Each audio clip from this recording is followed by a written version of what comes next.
Eh bien, bonjour à tous et bienvenue dans un nouvel épisode de Digital Next. Je suis en compagnie donc de Miguel et on va interviewer aujourd'hui donc Charlène, Lynn. On a vraiment l'honneur de vous avoir aujourd'hui. Comment allez-vous? Très bien, j'ai pris le train ce matin depuis Paris à Lyon. Ça fait très longtemps que j'ai pas pris ce train-là parce que je me souviens la dernière fois que je l'ai pris, c'était il y a à peu près 10 ans quand j'ai fait mes études à l'EM. Voilà. Ça rappelle de vos souvenirs. Oui, en fait, tout au long du train, là, j'étais en train de réfléchir. Enfin, il y avait plein de souvenirs à l'époque qui m'arrivent sur c'est tous les week-ends. J'ai hâte de rentrer à Paris et il y a des week-ends où je voulais rester à Lyon. Pardieu, on sort, c'était toujours la galère de trouver la sortie, etc. Donc il y avait tous ces souvenirs qui arrivent, voilà. D'accord. On voudrait aborder donc une première partie sur votre parcours éducatif et professionnel qui est vraiment riche, sur lequel on a pu un petit peu se renseigner avant. Est-ce que vous pourriez justement nous décrire votre parcours éducatif et votre parcours personnel et vos différentes formations que vous avez pu avoir tout au long de votre jeunesse? Jeunesse. Ça marche. Je pense que d'abord, il y a un ordre chronologique que cette fois-ci, je préfère de suivre parce que sinon, on a du mal à comprendre d'où je viens. Donc, moi, je suis d'origine chinoise. Je suis née en Chine. J'ai grandi jusqu'à 13 ans. Et puis, je rejoins mes parents quand j'avais 13 ans, qui étaient là en France depuis très longtemps. Donc, quand je suis venue en France, donc j'ai fait une classe un peu d'accueil pour apprendre le français. Et puis, je suis arrivée directement en quatrième. Donc, à partir de là, rien n'est très exceptionnel. J'ai suivi le parcours classique jusqu'au bac. J'ai fait un bac ES et à l'époque, je savais pas quoi faire. Il y avait tellement de choix possibles et c'est très bizarre parce qu'on se fait souvent des choix à l'époque où on savait pas grand-chose. Donc, du coup, j'ai choisi la classe prépa. Je me suis dit, au moins, c'est la voie qui ouvre la plus de portes. Donc, j'ai fait une prépa au lycée Janson de Sailly à Paris. Après la prépa, j'ai passé les concours. J'ai rejoint l'EM Lyon au programme Grandes Écoles. Et j'ai passé 3 ans et demi ou voire 4 ans parce qu'il y a des stages qui arrivent au milieu des années. Je suis partie au Japon pour faire mon stage de bachelor. Je suis revenue, j'ai fait 2 stages dans le conseil, dans private equity. Donc à partir de là, ça c'est mon parcours un peu classique à l'EM Lyon. Après, un truc qui est assez exceptionnel à l'époque, c'est j'avais eu l'opportunité de faire l'incubateur. En fait, il y a un parcours un peu spécifique dédié aux étudiants qui veulent créer leur boîte. Donc du coup, j'ai dédié mon mémoire de fin d'études sur le business plan de ma future boîte à créer. Et du coup, j'ai passé 6 mois très marrants à l'incubateur pour étudier comment lancer la boîte, comment valider l'idée, comment faire des études de terrain, comment faire un plan de com, etc., etc. Donc, c'était une expérience très riche. Ok, oh, super. Une magnifique expérience du coup. Vous en avez un bon souvenir. Oui, C'est là, l'essentiel. c'est très bon souvenir. Super. Et est-ce que vous pouvez nous raconter donc vos expériences professionnelles et donc par exemple la boîte que vous vouliez monter dans votre mémoire et surtout ce qui vous a mené finalement à aller chez LinkedIn? Oui, donc à l'époque, en fait, comme l'EM Lyon était une école qui prend très entrepreneuriale et faut vraiment genre créer ta propre boîte qui a envie de changer le monde, etc. etc. Donc j'étais vraiment partie sur ce concept où je voulais créer ma boîte. Donc à l'époque, ma boîte, ça part du concept où les hommes n'aiment pas s'habiller. Enfin, n'aiment pas, comment dire, acheter des fringues. Mais en même temps, ils veulent bien s'habiller propre, bien. Du coup, on voulait créer des box qui fournit tous les mois une tenue appropriée aux hommes, plutôt. Parce qu'on s'est dit que les femmes, probablement, ont une préférence pour aller faire du shopping, etc. Très cliché, mais voilà. On a fait le business model, on a fait vraiment pas mal d'études de terrain et il faut savoir qu'à l'époque, les box n'étaient pas encore très populaires. C'était vraiment l'émergence, c'était il y a 10 ans, l'émergence de ce type de subscription-based concept. On a fait le business plan, on s'est dit que ça va pas être très très rentable ce truc-là.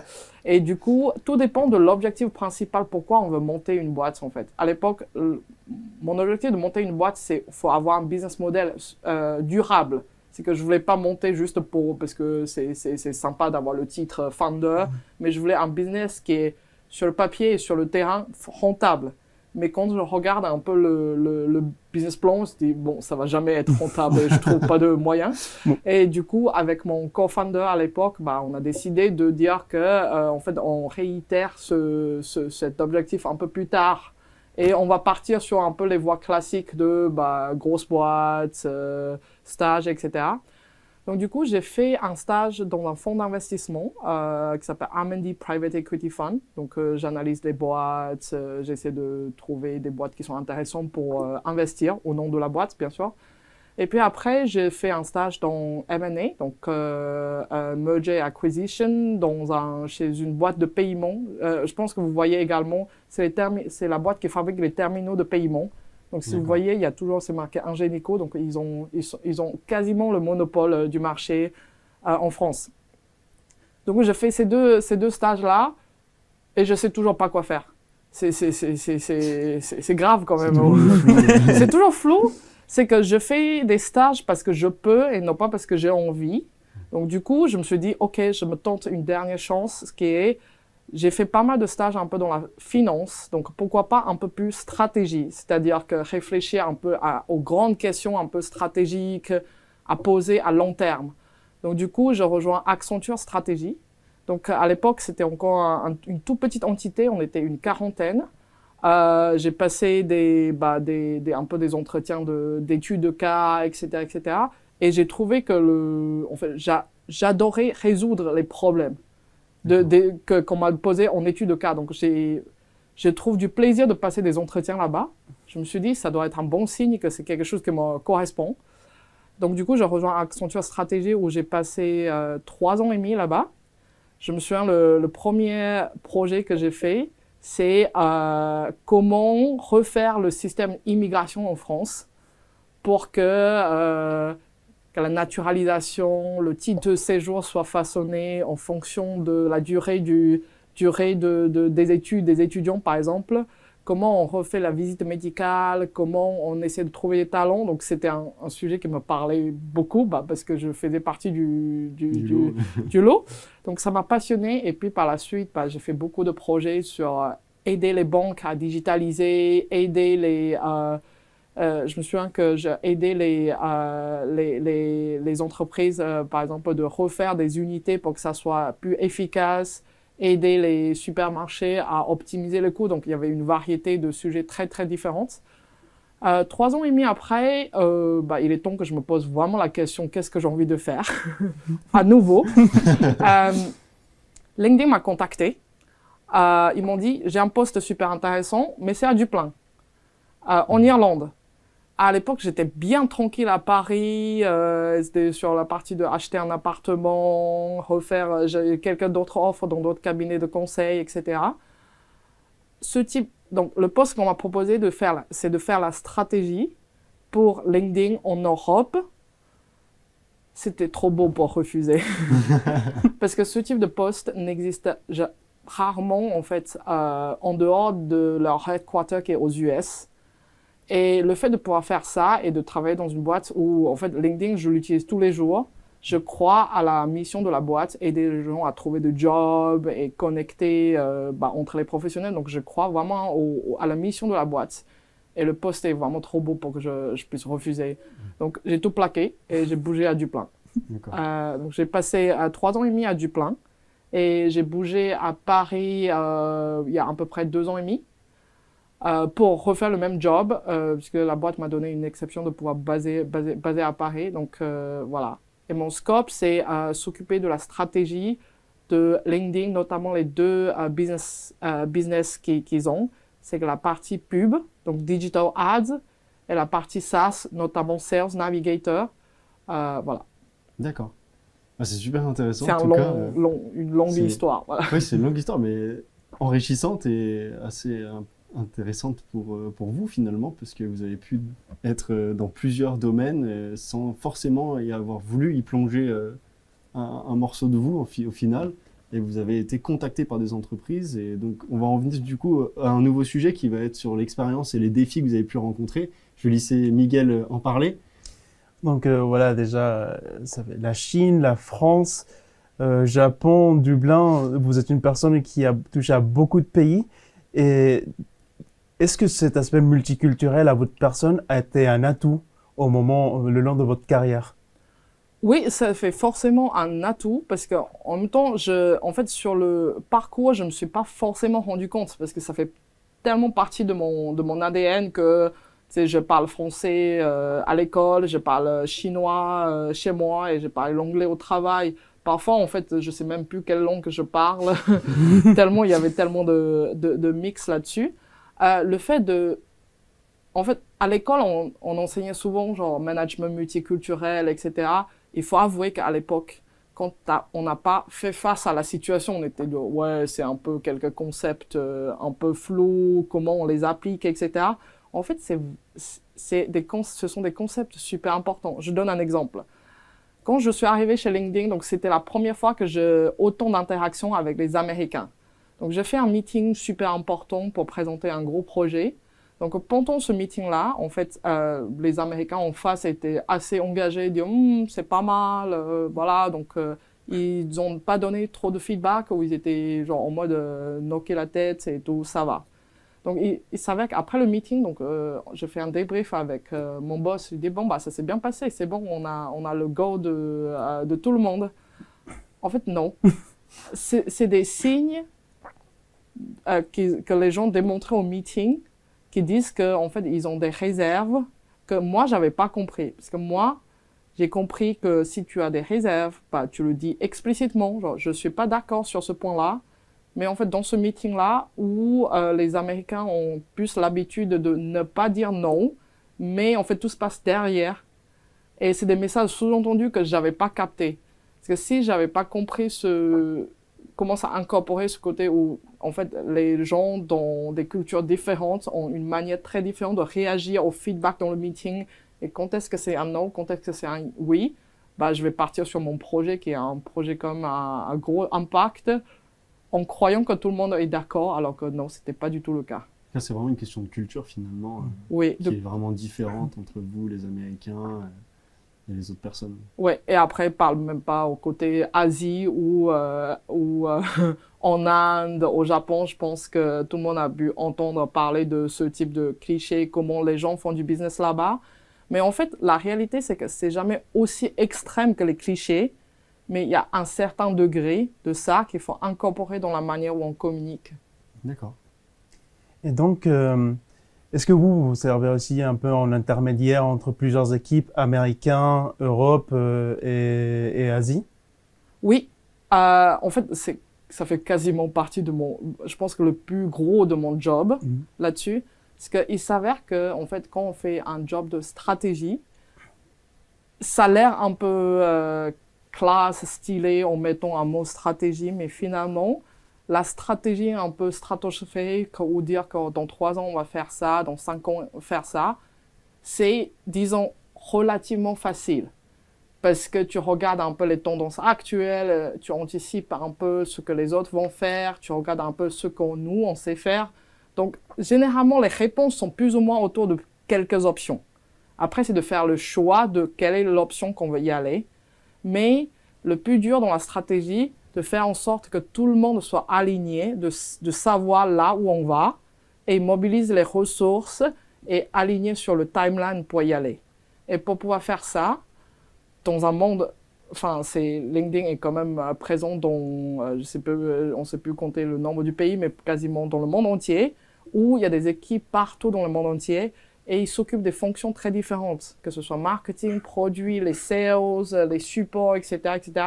Et tout le monde ont leur petit objectif. Donc, comment faire en sorte que leurs petits objectifs soient agrégés et qui vont dans la même direction que la boîte veut aller? C'est là où mon rôle intervient, en fait. À la fois définir là où on veut y aller, qui est la partie critique, mais qui s'occupe pas beaucoup de temps parce que ça reste dans un niveau très haut niveau, en fait, pour définir un peu là où on va aller. Et le côté où cascader les informations, qui doit savoir quoi, à quel moment, et comment chaque fonction contribue, et comment ils se sont motivés pour contribuer à réaliser cet objectif, est un peu mon job. Et du coup, coordonner le monde entier, et coordonner toutes les différentes fonctions pour que on arrive à exécuter la stratégie. Là, vous parlez de coordonner le monde entier. Donc, on aimerait savoir quels sont les défis les plus gros auxquels vous avez fait face le long de votre carrière? Dans cette coordination, Le long de votre carrière de manière assez générale, que ce soit dans LinkedIn ou peut-être dans Accenture, quel est le défi majeur auquel vous avez fait face? je pense que pour revenir sur ce point où chaque fonction, en fait, plus la boîte est grande, plus les différentes fonctions, en fait, marchent en silo. Parce que, en fait, la communication entre les différentes fonctions devient de plus en plus difficile. C'est qui parle avec qui, on se coordonne. Est-ce que c'est au niveau exécution? Est-ce que c'est au niveau middle management? Est-ce que c'est au niveau haut niveau? Donc, ce côté où chaque fonction aligne sur les priorités est vraiment mon défi majeur. C'est que je passe tous les jours à dire que, en fait, ça, c'est ma priorité, c'est la priorité marketing pour next quarter. Mais en fait, c'est pas la priorité produit, en fait. C'est genre, nous, on va attendre, on a des objectifs plus urgents, donc on va attendre en 2025 pour le faire. Mais marketing a besoin le produit de pousser certaines choses pour pouvoir réaliser leur go-to-market. Et la même chose avec sales qui dit, oui, je vais réaliser les chiffres au prochain quarter, mais on n'a pas de marketing parce que marketing attend le produit et le produit a un autre truc plus urgent. Et les sales sont frustrés parce que les produits ne veulent pas pousser les choses que les clients veulent. Mais on est en face à un monde avec beaucoup plus de priorités. Disons un exemple très précis. Là, on est en train de parler de Digital Marketing Act en Europe. Je ne sais pas si vous avez déjà entendu parler. Donc, c'est une loi européenne qui liste quelques grosses boîtes de tech comme Gatekeeper et qui veut qu'on puisse qui limite les signaux qu'on puisse capter de la part de membres pour pouvoir proposer nos services. Okay. Donc, c'est un peu comme GDPR, mais version un peu plus. Donc, bien sûr, c'est un sujet très produit, en fait. Comment on limite les captations des signaux, comment on propose on demande l'avis des membres pour pouvoir leur proposer de la pub. D'un autre côté, donc ça, c'est l'effort majeur côté produit, et ça va leur prendre à peu près 6 mois pour pouvoir faire quelque chose avec. Côté sales, ils sont en train de dire que mais je dois vendre prochain quarter. On n'a pas de nouveaux produits. Est-ce qu'on peut fournir des choses plus sympas pour que les clients puissent nous acheter? Mais le produit leur a dit non, parce que en fait il y a un truc régulation beaucoup plus forte que je dois passer du temps à les régler. Et le marketing entre les deux dit mais je dis quoi aux clients? Les clients nous demandent à la fois les nouveaux produits et à la fois comment on fait face à la régulation. Donc, on ne sait pas trop comment faire, à quel moment, quand est-ce qu'on doit faire quoi, quel est le message qu'on va passer aux clients. Voilà. D'accord. Bon, et parmi tout ça, quelle est la leçon ou les leçons que vous en tirez pour pouvoir faire face à des problèmes de coordination ou autres? De plus en plus, je me rends compte que c'est une question de communication. Ça a l'air, en fait, ça faisait partie des sujets que je valorisais pas forcément à l'époque quand j'étais étudiante. Parce qu'on était étudiante, c'est plus la maîtrise des questions de la connaissance un peu technique. Que c'est quoi un marketing digital, comment faire une analyse financière, c'est quoi les ratios, c'est des choses comment faire un PowerPoint, c'est quoi les graphiques les plus sympas à mettre, etc. Mais finalement, tout ça, en fait, ça sert à une cause beaucoup plus importante, c'est quelle est l'histoire que tu veux raconter à tout le monde? C'est quoi l'histoire que tu veux raconter à top exec pour qu'ils achètent ton idée? C'est quoi l'histoire que tu vas raconter au marketing, aux produits, aux sales pour qu'ils comprennent quel est le rôle qu'ils jouent dans cette histoire? Et c'est quoi l'histoire qu'on va raconter aux clients? Donc, en fait, tout l'art, c'est comment tu assimiles toutes ces connaissances techniques et ta compréhension du monde et ta relation avec tous ces gens et ta compréhension des personnalités des gens et essayer de raconter une histoire qui plaît à tout le monde et que cette histoire soit répétée, cascadée dans toute l'organisation et que tout le monde achète ta version. Et justement, sur ce côté communication, est-ce que vous avez rencontré des problèmes en étant femme dans ce milieu de la tech qui, à un moment, est un peu plus compliqué d'intégrer en étant une femme, justement, dans ce milieu d'hommes? Oui, non, femme asiatique en France, j'ai cumulé un peu tous les inconvénients. Comment dire? Et encore une fois, ce sont pas des choses que je me rends compte de manière très consciente au tout début de ma carrière. Parce qu'au tout début, en fait, on regarde côté compétences techniques. C'est est-ce que tu arrives à sortir des chiffres, faire des analyses, etc. Donc ça, franchement, c'est égal entre femmes et hommes et il n'y a aucune différence là-dessus. C'est plus on monte dans les carrières, je pense que c'est un peu prouvé par les stats que les femmes, en fait, plus on monte dans les carrières, plus elles auront un peu plus mal à progresser. Je résume à un mot, c'est speak up, en fait. Les femmes se sentent beaucoup moins légitimes de fournir leur point de vue, notamment dans des meetings importants. Il m'est arrivé beaucoup de fois au début de ma carrière, ou notamment au début de chez LinkedIn, on me donne, j'assiste à des meetings où il y a à peu près 10 leaders de tous les business qui ont leur hommes. LinkedIn est une boîte assez diverse, mais normalement, souvent on arrive dans des meetings à très haut niveau où il y a un poil plus d'hommes blonds que des femmes de même type que moi. Et il y a souvent un sentiment où, en fait, je me sens pas légitime dans ce meeting. Je me sens pas légitime de fournir mon point de vue.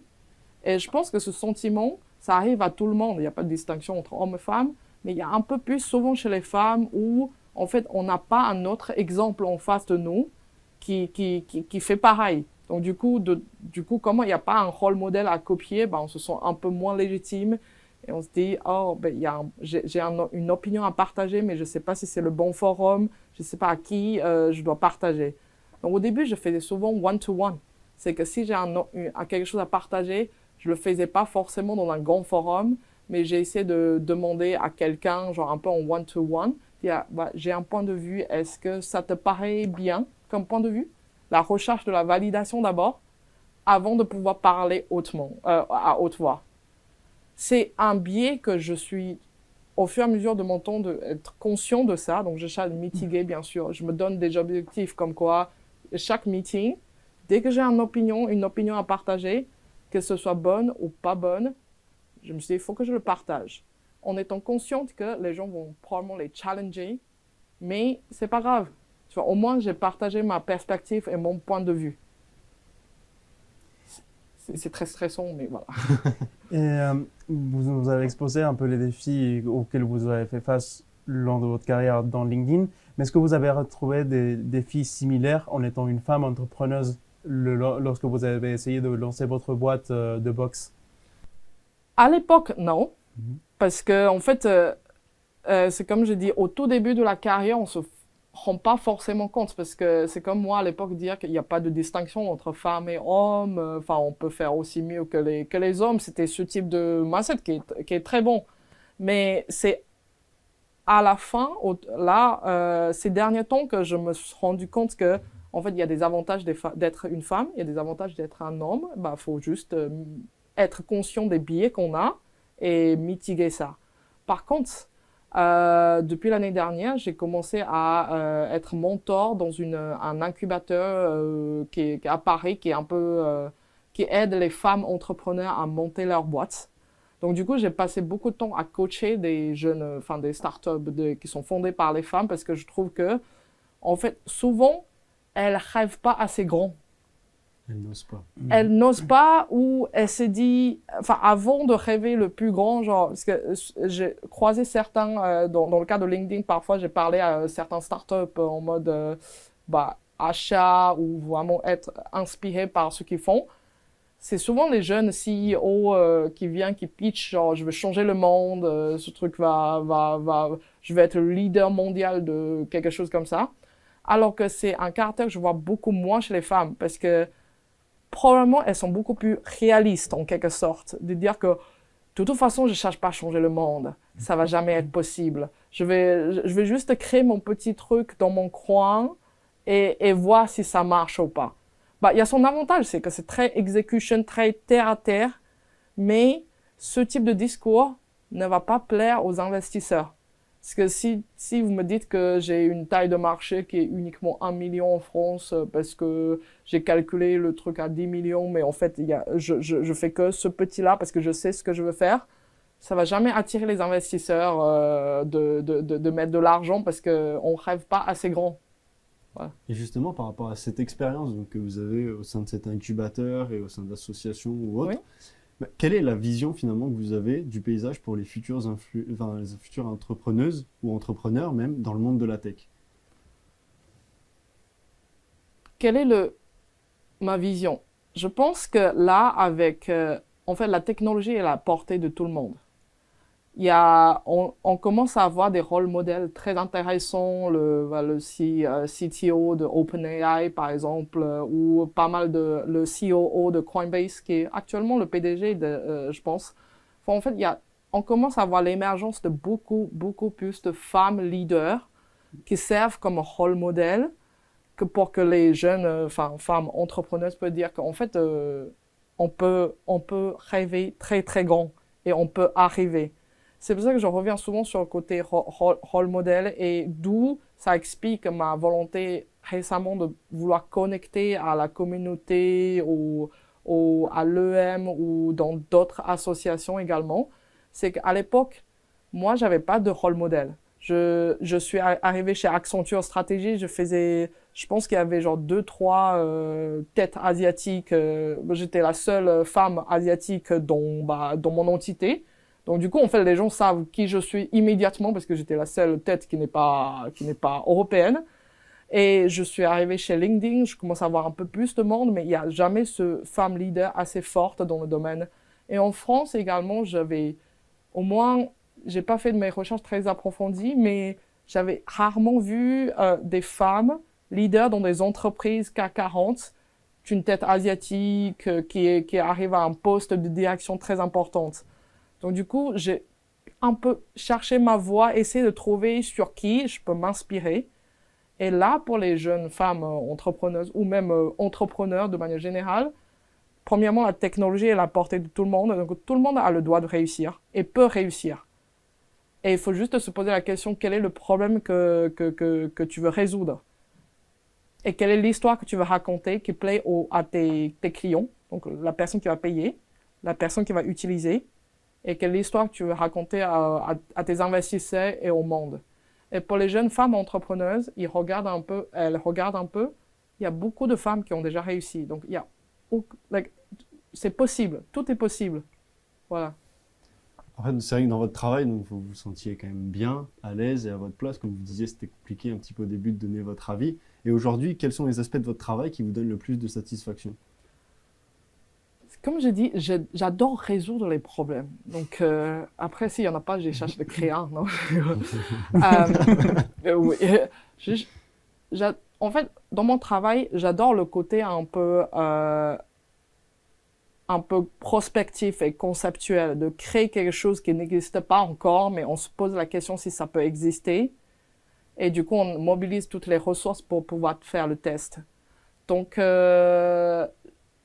je pense que les gens sont connus dans la boîte, dès qu'ils ont un problème un peu business sur comment on essaie de craquer le marché indien dans la pub, comment on essaie de scaler un business alors qu'on n'a pas beaucoup de ressources à investir. Donc c'est ce type de problème qui a besoin la combinaison de le côté analyse, genre analytique, c'est on regarde la data, mais pas uniquement les data. Parce que l'histoire, ça se raconte côté client. C'est quoi les clients? Qu'est-ce qu'ils valorisent? Qu'est-ce qu'ils valorisent pas?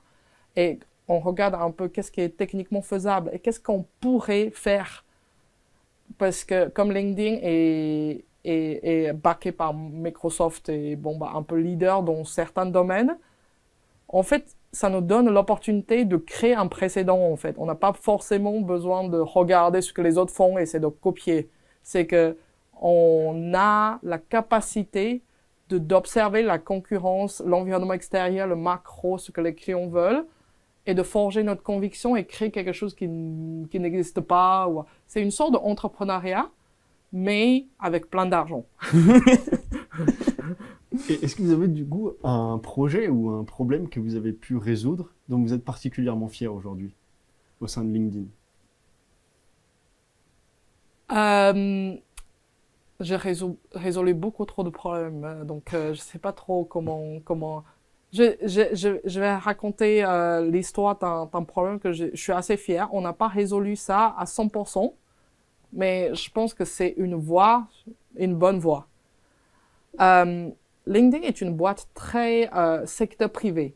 C'est parce que secteur privé, des grosses boîtes qui achètent les jobs, qui fait la pub, qui achètent Sales Navigator, etc. Mais dans le monde, de manière générale, il y a 20% des professionnels en fait qui sont dans le secteur public. En France, c'est à peu près 20%, dans les pays nordiques, c'est 40%, au Japon, c'est 30%, et dans les pays Moyen-Orient, c'est encore plus. Donc, en fait, et aux États-Unis également, il y a un gros secteur public où il y a un gros budget là-dedans. Du coup, on s'est posé la question, est-ce que notre produit, de manière générale, tous les produits, fit au secteur public? Est-ce que on a la bonne proposition de valeur? Est-ce que on a le bon type de produit? Est-ce qu'on a la bonne narrative? Est-ce qu'on sait bien vendre au secteur public? Et du coup, ce que j'ai fait à l'époque, c'est que je fais un état des lieux de qu'est-ce qu'on vend maintenant et lequel ça marche pas. Il s'avère qu'en fait, on a différentes business lines au sein de la boîte, mais tous les business parlent au secteur public de manière individuelle. Pour revenir à mon problème en fait, quand la boîte est grande, tout fonctionne en silo. Donc, il s'avère que le secteur public n'achète pas les produits comme ça. Parce qu'ils ont un centre de décision, ils ont un centre d'achat, et ça se fait pas un sales il y avait 10 sales qui viennent de LinkedIn qui leur contactent pour des petits trucs. Donc, du coup, l'objectif, c'est de combiner, parce que côté client, ils savent pas qu'ils parlent à un business line de LinkedIn, à un autre business line, ils parlent au LinkedIn. Et ils n'ont pas compris que pourquoi il y a 10 personnes de LinkedIn qui leur contactent pour des différents trucs. Et du coup, on essaie d'identifier comment les secteurs publics achètent. Donc, ils achètent par appel d'offres, il faut être référencé, il y a un canal de go-to-market très différent. Et on essaie de regarder en interne comment on combine les différents business lines, on crée une suite de produits qui fait sens, qu'ils peuvent acheter sur un contrat. Et on a trouvé on a embauché des gens pour pouvoir être référencés dans les bons databases du secteur public. On est réactif à leur appel d'offres. On a essayé de créer une entité en interne au sein de la boîte pour dire qu'en fait, il faut incentiver les sales pour qu'ils puissent aller contacter les secteurs publics parce que le cycle de vente est beaucoup plus important. Donc, du coup, qu'est-ce que ça impacte la manière où on commissionne les sales? Parce qu'il y a beaucoup de détails à se rendre compte de. Les sales sont normalement dans le secteur privé de incentiver de tous les trimestres. Mais secteur public, ça marche pas tous les trimestres. Un contrat signé, ça peut durer 3 ans, mais pour signer un contrat, ça peut durer 1 an également. Du coup, c'est quoi un peu la bonne structure de rémunération? C'est quoi le bon support? C'est quoi le bon type de produit, le bon type de marketing? Parce que marketing digital, ça marche pas trop bien non plus au secteur public. Il faut imprimer des brochures et de leur envoyer. Donc, il y avait beaucoup c'est de compréhension de ce que le client a besoin. On set up la bonne structure en interne et le bon produit pour aller les capter. Finalement, on n'a pas vraiment combiné toutes les entités. Pour une raison, c'est que dans ce moment précis, on voulait faire beaucoup trop de changements. Et comme je dis tout à l'heure, la stratégie, c'est vraiment prioriser, de faire quelques petits trucs, quelques gros trucs, mais uniquement quelques-uns. Il y a beaucoup d'opportunités dans ce secteur-là, mais c'est pas le bon moment pour y aller parce qu'on a d'autres priorités. Donc, on n'a pas créé cette entité. Ce qu'on a fait, c'est qu'on a structuré une offre et on a set up une équipe pour aller capter cette offre-là et on a vraiment activé des canaux de go-to-market. Je pense que ce sujet est encore d'actualité et j'attends que ça revienne au bout d'un moment et qu'on commence à créer cette entité-là. De toute façon, c'est toujours cyclique. Le même sujet revient tous les 3-5 ans. Voilà. C'est pour toutes les grosses boîtes, je crois. Oui. Le cyclique. Oui. Et on va parler un petit peu maintenant de votre rôle vraiment au sein de LinkedIn et justement vos perspectives d'avenir. Je vais laisser Miguel vous présenter ce sujet. Donc, on aimerait savoir quelles sont vos responsabilités dans LinkedIn. D'accord, ok. Mon titre officiel, si on regarde sur mon team chez LinkedIn, qui s'appelle BizOps Director. Donc, BizOps, en fait, je pense que c'est un nom un peu très, très tech. Je regardais un peu sur Internet, est-ce que ce métier existe en France? Généralement, c'est pour la gestion des bureaux, etc. C'était pas trop le cas. D'ailleurs, c'est pour ça qu'à chaque fois, je poste une annonce sur LinkedIn pour essayer de recruter des gens. Je trouve souvent des gens qui font du supply chain, des gens qui sont des profils un peu qui correspondent pas. Donc, le titre complet, c'est Business Strategy and Operations. Donc, comme le nom indique, ce que je fais, c'est que je m'occupe de la stratégie et l'opération de LinkedIn, notamment l'expansion à l'international. Donc, je m'occupe de 2 business lines majeures, qui est LinkedIn Ads, et qui est à peu près 7 milliards global, et LinkedIn Sales Solution, qui est à peu près 1,5 milliard global. J'aide les business à définir quelle est leur stratégie à long terme. Donc, long terme, c'est pas 5 ans, c'est genre 2 à 3 ans d'horizon. Je leur ai aidé à définir quels sont ceux qui doivent focaliser dans les probablement 6 mois à venir et 1 an à venir. J'aide à communiquer et de prioriser toutes les cross-functional, donc toutes les fonctions, qu'est-ce qu'ils doivent focaliser, comment on coordonne pour qu'on arrive à l'exécution de la stratégie. Et j'estime que mon équipe est également une sorte d'unité de commando, en fait. Quand le CEO ou CFO veulent explorer quelque chose qui sont pas business as usual. C'est quelque chose de nouvel, quelque chose qu'on ne sait pas quoi faire, quelque chose qui tombe dans le scope de personne. En fait, c'est mon équipe qui essaie de structurer, de dire quel est le problème qu'on doit résoudre, comment on va faire, on va structurer, on va essayer de résoudre ce problème. Et si jamais ce problème devient, en fait, la solution à ce problème devient business as usual, on va créer une équipe pour reprendre ce rôle-là. Donc, en fait, c'est un peu genre, on sait à peu près tout faire, mais on essaie d'initier une nouvelle initiative et donne ça à quelqu'un qui fait ça à temps plein. Voilà. On fait pas mal de trucs comme aider le business à définir quel est le métrique qu'ils doivent focaliser. Mesurer le succès de ce métrique-là. Beaucoup plus comme d'habitude, le sizing, quelle est la marge, c'est quoi le ROI de tout ce qu'on lance, c'est quoi les différentes perspectives, c'est quoi la concurrence qu'on doit monitorer, etc., etc. C'est beaucoup trop de trucs. Et comment est-ce que vous envisagez le futur de votre carrière ou l'évolution de votre carrière, soit chez LinkedIn ou sinon en général dans le monde de la tech? Oui, donc je vais d'abord parler de mon futur carrière et puis de manière générale dans le monde de la tech. J'avais, comme tous les étudiants et tous les jeunes diplômés, je pense une vision très linéaire de carrière. Et mon équipe est dans cette phase-là, donc c'est tous les 2 ans, je vais être une promotion. Donc tous les 2 ans, on revient vers, je vais être promu au titre suivant, etc. Donc c'est ce que j'ai fait. Donc j'étais dans ma voie de carrière linéaire, j'étais promu 3 fois chez LinkedIn. Tous les 2 ans, c'est un checkmark. Voilà.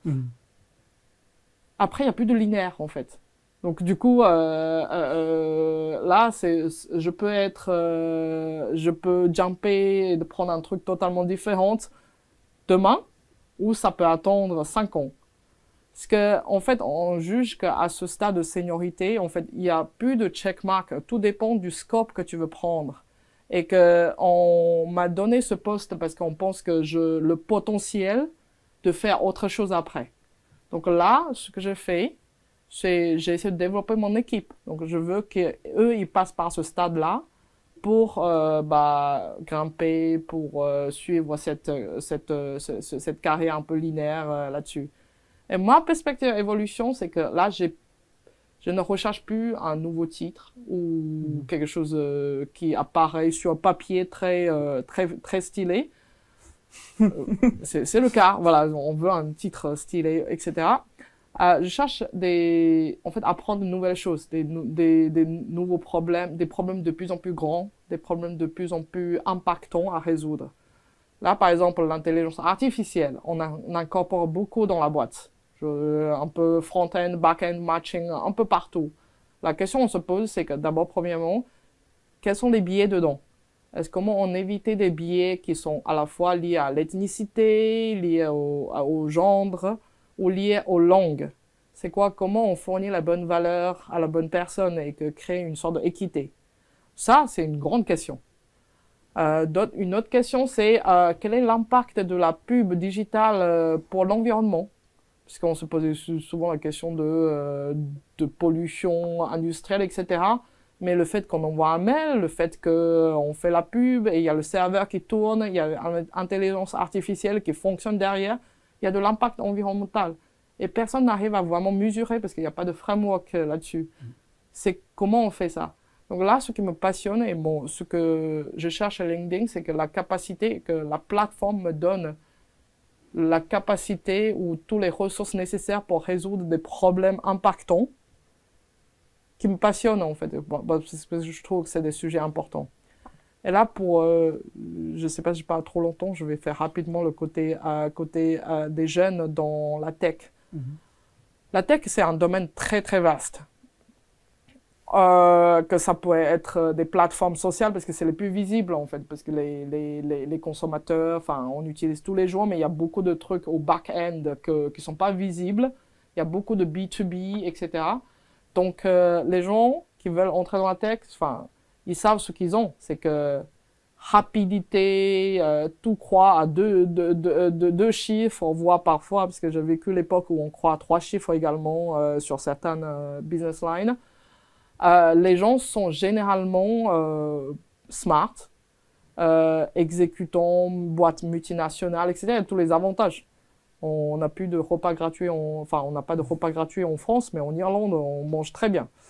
L'inconvénient, c'est ce côté en fait, c'est un peu plus stressant, je trouve. Parce que moi, j'ai fait Accenture, j'ai passé par des cabinets de conseil ou chez le client. J'ai vu pas mal de boîtes où leur rythme de travail, etc. Bon, il y a son inconvénient parce que c'est un peu plus long, mais également son avantage, c'est que tu sais que tu as le temps parce que les transformations arrivent un peu plus lentement. Alors que là, tout est un peu à question de 1 ou 2 jours ou quelques mois que ça peut tout basculer. Donc, il y a ce côté constamment stress de dire que est-ce que ma boîte va disparaître? Est-ce qu'on sera toujours compétitif? Est-ce que je résous pas le problème aujourd'hui? Dans 6 mois, en fait, j'ai plus besoin de résoudre le problème parce que, en fait, j'existe plus. Voilà.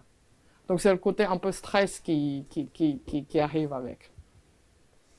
Donc, maintenant, on voudrait connaître un peu plus sur vos motivations et ce qui vous inspire tous les jours. Et donc, en quoi votre métier aujourd'hui vous apporte un épanouissement personnel et tous les jours?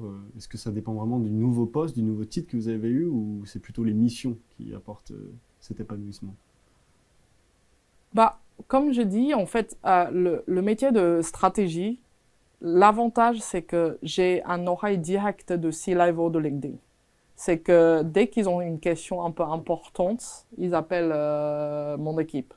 Donc du coup, à la fois c'est super, c'est visible et c'est impactant parce qu'on sait que je fais souvent le name dropping, genre hey, tiens ça c'est ce que Ryan demandait parce que Ryan Roslansky est le CEO de LinkedIn.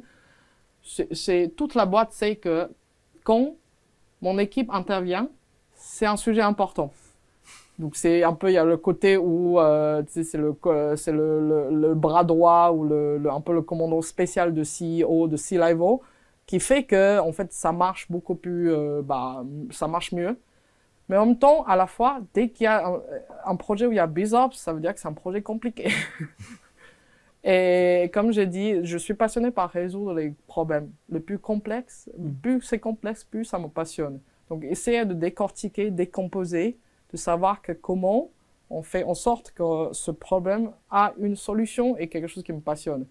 Et comme mon métier est très varié, là, par exemple, si je regarde ce que mon équipe gère et ce que je gère, on a à peu près genre 20 sujets en même temps à gérer. Et tous les jours, je navigue entre différents sujets pour tirer des ficelles à droite, à gauche, faire en sorte que ça avance, faire en sorte qu'on priorise, on dépriorise. Donc, je pense que je peux pas mieux demander comme métier, qui combine à la fois le côté visible, l'oreille du CEO, et le côté ou variété de projets. Et en même temps, en fait, les business écoutent ce que mon équipe propose. C'est qu'on a une fonction de trouver de manière proactive les opportunités pour le business. Donc, si jamais je vois quelque chose, par exemple, ce que j'ai dit tout à l'heure, vous avez des features, vous avez des idées sur comment on améliore LinkedIn, et que si c'est quelque chose qui fait sens, moi, je peux revenir dans l'équipe produit, on peut monter un business case, on peut faire des market research là-dessus pour valider et on va pouvoir construire ça. Donc, du coup, il y a le côté un peu proactivité, faire en sorte que le business fonctionne mieux et trouver des opportunités de croissance. J'ai le mandat pour ça et c'est super excitant. Et j'ai une équipe super performante qui a genre entre 3 à 6 ans d'expérience, qui est basée à New York, à Berlin, à Singapour et à Londres, qui cherchent à croître, qui cherchent à faire évoluer leur carrière. Donc ça me passionne également de voir que je peux leur coacher, je peux leur mentorer et je peux leur faire grandir. Donc, on arrive bientôt à la fin de l'émission. Oui, Et je parle beaucoup.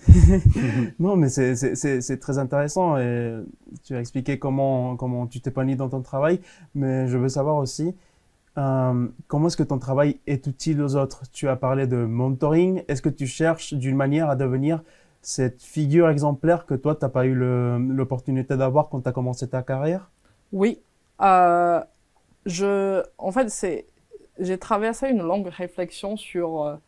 En fait, j'ai pas eu un rôle exemplaire que moi j'ai identifié, que je suis allé voir, mais j'ai eu beaucoup de mentors, informels ou un peu formels, où j'avais un peu le courage de leur demander comment ça se passe. J'ai eu beaucoup de gens dans ma carrière qui m'ont aidé, même quelque chose qui me semble anodin pour eux, mais qui m'a ouvert des portes, qui m'a permis de rebondir, trouver d'autres opportunités. Et en réflectant derrière, je dis, mais je suis pas où je suis maintenant parce que si j'ai pas tous ces gens-là qui m'ont donné la première chance d'accepter un stage, qui m'ont coaché sur comment on fait mon CV, comment on passe d'entretien, qui m'ont demandé qui m'ont mis en contact avec une autre personne, etc. Donc, je veux rendre ça.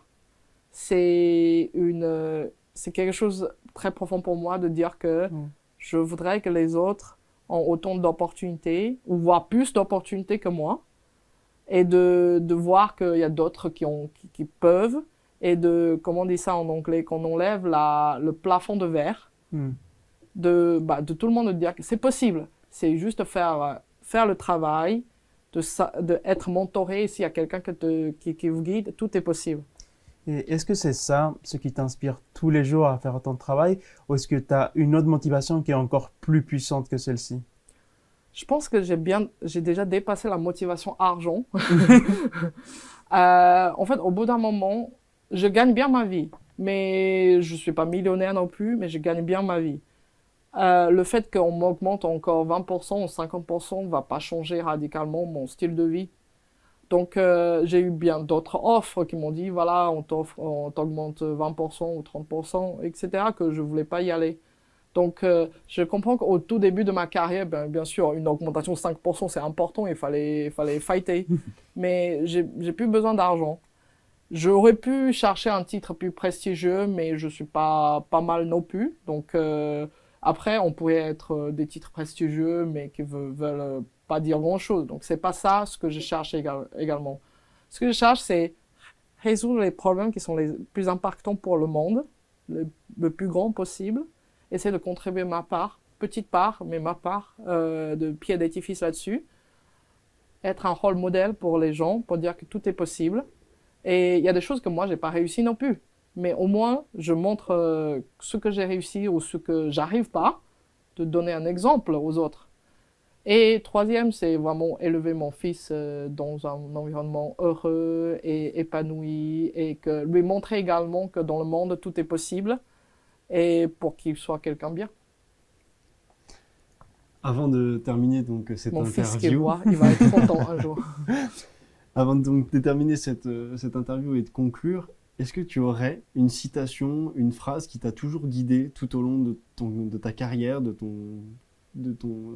ta carrière personnelle, professionnelle, tout au long de ta vie? Est-ce que tu as une phrase qui te revient en tête et que tu sais que c'est elle qui t'a guidé?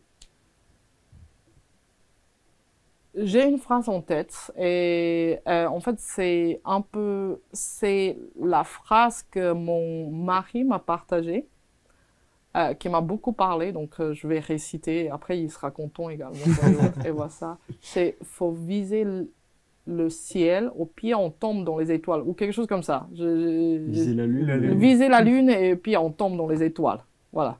Merde, j'ai mal écrit la phrase. Mais j'aime bien le concept de ça.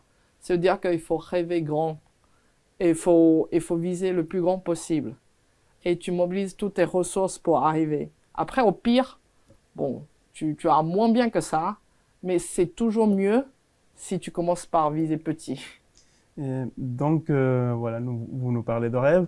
Est-ce que vous avez un conseil à donner aux jeunes entrepreneurs, jeunes entrepreneuses du demain?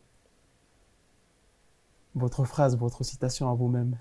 Ma phrase, le conseil. En fait, là, maintenant, quand je vois l'émergence de toutes les boîtes de l'intelligence artificielle ou tous les types de technologies possibles, blockchain, etc., je pense qu'il faut jamais partir de la technologie. Je pense que c'est un cours qu'on a enseigné également. Il faut partir de l'usage des gens, mais également se poser la question, c'est quoi le problème qu'on va résoudre? Et est-ce que ce problème est assez urgent et important également?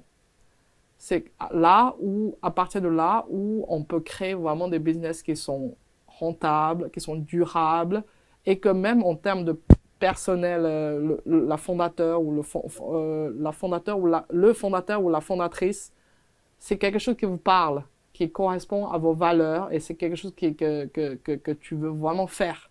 Quelque chose que tu es fier de dire à ton entourage que tu as créé ça. Donc si tu as validé, c'est un problème urgent, c'est un problème important et c'est quelque chose que tu es fier. Même si tu rates ou tu réussis, c'est pas grave, mais quelque chose que tu es fier, que tu dis aux autres que tu as fait, tenter ça. Si tu as les 3 facteurs qui sont combinés, bah lance, il n'y a pas de sujet là-dessus. Bon, merci beaucoup pour tout le temps que tu nous as accordé, Charlène. Merci. Merci beaucoup pour ton histoire et aussi qui est très inspirante pour nous tous. On en tirera beaucoup de ce partage. Merci aussi beaucoup au Backstage qui a rendu tout cela possible. Et on se retrouve dans la prochaine édition de Digital Next.